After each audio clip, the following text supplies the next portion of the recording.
పాలిటిక్స్లోకి నూతనంగా యువ నాయకుడు రావాలి తెలంగాణ రాష్ట్ర వ్యాప్తంగా. తెలంగాణ మాత్రమే కాదు, ఇక నెక్స్ట్ ఏంది, నెక్స్ట్ ఎవరు, ఇంకెన్ని రోజులు ఇట్లా వీళ్ళ పాలిటిక్స్కి రిటైర్మెంట్ అనేది లేదా? అన్నిట్లో ఉన్నది, గవర్నమెంట్ సంస్థల రిటైర్మెంట్ ఉంటుంది, అన్నిట్లో ఉంటుంది. కానీ పాలిటిక్స్కి మాత్రం, రాజకీయ నాయకులకు మాత్రం రిటైర్మెంట్ ఉండదు. అతనికి నడవనికి చేత కాదు, ఉరకనికి చేత కాదు, ఫీల్డ్లో తిరగనికి చేత కాదు, ఒకరికి సహాయం చేయనికి చేత కాదు, ఏం చేత కాదు.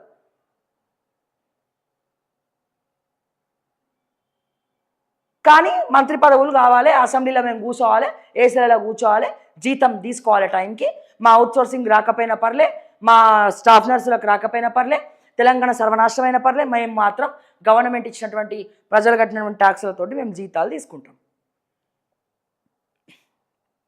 ఇవి మాత్రం నడుస్తాయి. సో దయచేసి ఆలోచించండి. దయచేసి కొత్త తరం అనేది రాజకీయంలో ఒక సెన్సేషన్ సృష్టించాల్సినటువంటి అవసరం ఉన్నది. కొత్త నాయకత్వం రావాల్సినటువంటి అవసరం ఉన్నది. యువకులు రావాల్సినటువంటి అవసరం ఉన్నది. అసలు నేను అడుగుతున్నా, దీనికి చేయండి చట్టబద్ధీకరణ, దమ్ములు ఉంటే దీన్ని బిల్ పాస్ చేయండి. రాజకీయ నాయకులకు కూడా రిటైర్మెంట్ కావాలని చెప్పి పార్లమెంట్లో చర్చ పెట్టండి దమ్ములుంటే. రాజకీయాలకు రిటైర్మెంట్ కావాలి. సరే పోనీ గవర్నరు, పిఎంలు ఇవి వదిలేద్దాం, ఎందుకంటే వాళ్ళు ఎక్స్పీరియన్స్డ్ పర్సన్సే ఉండాలి. ఖచ్చితంగా అన్నీ తెలిసిన వాళ్ళు ఎక్స్పీరియన్స్ పర్సన్స్ ఉండాలి కాబట్టి వాళ్ళని వదిలేద్దాం. బట్ ఎమ్మెల్యేలు, ఎంపీలు ఎవరైతే ఉన్నారో వాళ్ళు ఖచ్చితంగా ఈ ఏజ్ నుండి ఈ ఏజ్ వరకే పోటీ చేయాలి. ప్రతి నియోజకవర్గంలో రాజకీయాల్లో పొలిటికల్గా వాళ్ళు మాత్రమే పోటీ చేయాలి. ఏజ్ ఈజ్ మ్యాండేటరీ అని చెప్పి ఒక రూల్ తీసుకురండి, బిల్ తీసుకురండి పార్లమెంట్లో. రిటైర్మెంట్ పెన్షన్లు ఇవ్వండి. ఎంత బాధాకరమైనటువంటి విషయం అంటే దీని గురించి ఎవరు మాట్లాడరు. అరే ఒక్కసారి ఎమ్మెల్యే అయినటువంటి చిరంజీవికి ఇప్పటికి కూడా పెన్షన్ వస్తుంది ఎక్స్ఎమ్మెల్యే కింద.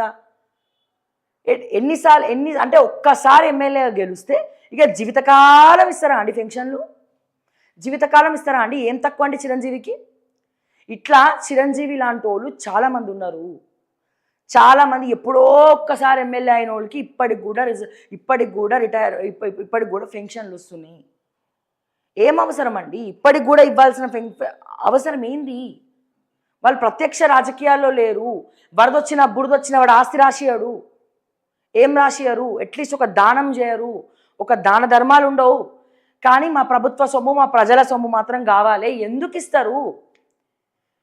ఎన్ని వేల కోట్ల రూపాయలు ఎక్స్ఎమ్మెల్యేలకు కేంద్ర ప్రభుత్వం కానీ రాష్ట్ర ప్రభుత్వం కానీ ఖర్చు పెడుతుంది. దీని గురించి ఎందుకు ఓడు మాట్లాడు?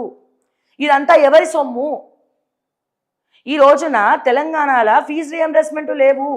ప్రశ్నిస్తే కాలేజీలను ముయిపిచ్చేస్తా అని రేవంత్ రెడ్డి బ్లాక్మెయిల్ చేస్తాడు. మీరు మేనేజ్మెంట్ కోటాలలో ఎన్ని తీసుకున్నారని ఇప్పుడే గుర్తొచ్చింది. మేనేజ్మెంట్ కోటా ఎప్పుడు గుర్తు రాలే. ఫీజు రియంబర్స్మెంట్లు ఇవ్వండి అని గవర్నమెంట్ని అడిగినప్పుడే మేనేజ్మెంట్ కోటా రేవంత్ రెడ్డికి గుర్తొస్తుంది. మన ఈ రోజులు ఏం చేసిరు?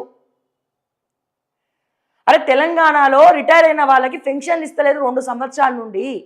టీచర్లకి పెన్షన్లు లేవు, అవుట్సోర్సింగ్లకు వేతనాలు లేవు 6 నెలల నుంచి. ఎండోన్మెంట్లో ఉద్యోగాలు తీసేసి అవుట్సోర్సింగ్ వాళ్ళకు రోడ్డు మీద పడేసిండ్రు. సుమంత్కి వస్తుందా ఓఎస్డీకి? మంచి లండన్ పోయి ఎంజాయ్ చేస్తుండు దొర, అక్కడ నుంచి ఆపరేట్ చేస్తుండు. దాదాపు 100కు పైగా మందిని తీసుకొచ్చి నడి రోడ్డు మీద పడేసిండ్రు అవుట్సోర్సింగ్ ఎండోన్మెంట్లా. మా కొండా సురేఖ జీతం తీసుకుంటుంది, ఓఎస్డీ సస్పెండ్ అయిన తర్వాత కూడా జీతం తీసుకుంటున్నా, మంచి లండన్ పోయి ఎంజాయ్ చేస్తుండు. వెనకప్పటి ఫోన్ల మీద అన్ని నడిపించుకుంటున్నాడు. ఎక్కడ చూసినా ఆయన మనుషులే ఉన్నారు పేషీలల్లో ఇప్పటికి కూడా. స్టిల్ బరాబర్ వేసుకోమని డిఫర్మేషన్ నా మీద నేను ప్రూవ్ చేస్తా, కాల్ రికార్డ్స్తో సహా. ఎవరెవరితో మాట్లాడుతుండు సుమన్. లండన్ నుంచి ఏడో ఆపరేట్ చేస్తుండు. లండన్లో కొండా సురేఖ కూతురు ఇల్లు కడుతుంది. గృహప్రవేశానికి ఈ సుమంత్ పోతాడు. ఆవిడ ఇన్స్టాగ్రామ్లోనే ఫోటోలు పెట్టింది. మరి వీళ్ళందరికీ ఎందుకు ఇవ్వాలి జీతాలు, వేతనాలు ఎందుకు ఇవ్వాలి? ఎండోన్మెంట్లా అవుట్సోర్సింగ్ వాడికి జీతాలు లేవు. పురోహితులంట గుడ్లనే తప్ప బయట ప్రైవేట్ ప్రోగ్రాంలకు వెళ్ళొద్దు. వర్తిస్తుంది, కొండా సురేఖ గారికి వర్తించదు. కొండా సురేఖ గారు మళ్ళీ భద్రాచలం నుండి పురోహితులను పిలుచుకొచ్చి ఇంట్లో పూజలు చేయొచ్చు, వ్రతాలు చేయొచ్చు.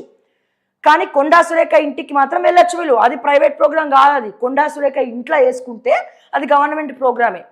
కానీ పురోహితులు మాత్రం బయట మాత్రం వెళ్ళొద్దు. కాంగ్రెస్ అధికారంలోకి వచ్చినప్పటి నుంచి పురోహితులు పట్టించుకున్న పాపాన ఓలే, వాళ్ళకి జీతాలు పెంచిన పాపాన ఓలే, వాళ్ళకి సమయానికి జీతాలు లేవు. మళ్ళీ మీరు మాట్లాడతారు, మరి వీళ్ళందరికీ ఎందుకు ఇవ్వాలి జీతాలు? ఎక్స్ఎమ్మెల్యేలు ఎంతమంది ఉన్నారు తెలంగాణ రాష్ట్ర వ్యాప్తంగా? నాట్ ఓన్లీ తెలంగాణ, దేశవ్యాప్తంగా ఇదే జరుగుతుంది. ఎంపీలు ఎక్స్ఎంపీలకు ఎంతమందికి పెన్షన్లు పోతున్నాయి?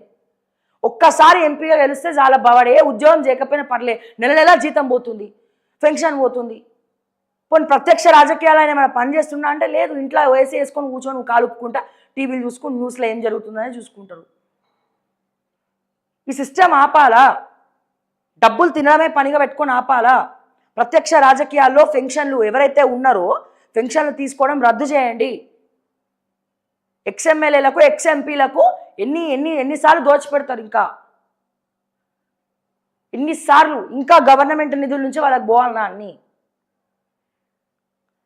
Point number 1. ఇక పోతే ఇది పక్కన పెట్టేస్తే, ఇప్పటి వరకు దిక్కుమొక్కు లేదు తెలంగాణ ఎంప్లాయీస్కి, దిక్కుమొక్కు లేదు, డిఏలు లేవు, మా పోలీసు వాళ్ళకు హెల్త్ బెనిఫిట్స్ లేవు, ఆరోగ్య కార్డులు పనిచేస్తలేవు, వాళ్ళకి పోతే వాళ్ళు కూడా బయటికి వెళ్తున్నారు. హోంగార్డులకు దిక్కు లేదు, కానిస్టేబుల్లకు దిక్కు లేదు. అరే ఎస్హెచ్ఓలు అంటే అడపదడప ఏదో తడుపుకుంటున్నారు రబ్బాయి, మరి వీళ్ళ పరిస్థితి ఏంది? వాళ్ళకి హెల్త్ బెనిఫిట్స్ లేవు, మా డిఆర్డిఎఫ్ వాళ్ళకి లేదు, వాళ్ళు వరదొచ్చినా బురదొచ్చినా గ్రౌండ్లో తిరిగి మరి పనిచేస్తున్నారు, వాళ్ళకి ఎటువంటి వేతనాలు పెంచడం లేదు, వాళ్ళకి ఏం జీతాలు కూడా సమయానికి ఒకసారి వస్తుంది ఒకసారి రాదు. హోంగార్డ్ పని అయితే కుక్క కన్నా ఘోరమైనటువంటి పనులు వాళ్ళు చేస్తున్నారు, ఇంట్లో గొడ్డు చాకరీ చేయించుకుంటున్నారు, కొంచెమన్నా పాపపితి లేదు. హెల్త్ బెనిఫిట్స్ పోలీసు వాళ్ళకి కార్డులు పనిచేస్తలేవు, మెడికల్ కార్డ్స్ ఏవైతే ఉన్నాయో అవి పనిచేస్తలేవు కొంతమందికి కొన్ని దగ్గర. ఓకే, ఇవన్నీ మనం పక్కన పెడితే రిటైర్ అయిన వాళ్ళకి పెన్షన్ లేదు, వాళ్ళు రిటైర్ అయిన డబ్బులతోనే వాళ్ళు మందులు కొనుక్కోవాలన్నా ఏం కొనుక్కోవాలన్నా పోవాలి, వాళ్ళ కార్డులు కూడా పనిచేస్తలేవు. కానీ మా ముఖ్యమంత్రి అసలు దేశంలోనే ఏ ముఖ్యమంత్రి కూడా 4 లక్షల జీతం లేదు. కేసీఆర్ అప్పనంగా 4 లక్షల జీతం తీసుకున్నాడు, పెంచుకున్నాడు ముఖ్యమంత్రికి 4 లక్షల జీతం అని. ఇప్పుడు రేవంత్ రెడ్డి తీసుకుంటున్నాడు. మరి వీళ్ళెవరు కూడా రిటైర్మెంట్ పెన్షన్ లేవు. మా అవుట్ సోర్సింగ్ వాళ్ళకి కడుపు కాలుతా ఉంది, 6 నెలల నుంచి జీతాలు లేవు, రోడ్డు మీద పడ్డే వాళ్ళ బతుకులు, అడిగేటోడు లేడు, చెప్పేటోడు లేడు, ఏం లేవు. మరి ముఖ్యమంత్రి రేవంత్ రెడ్డి గారిని అడుగుతున్నా, జీతం ఎందుకు తీసుకుంటున్నావు?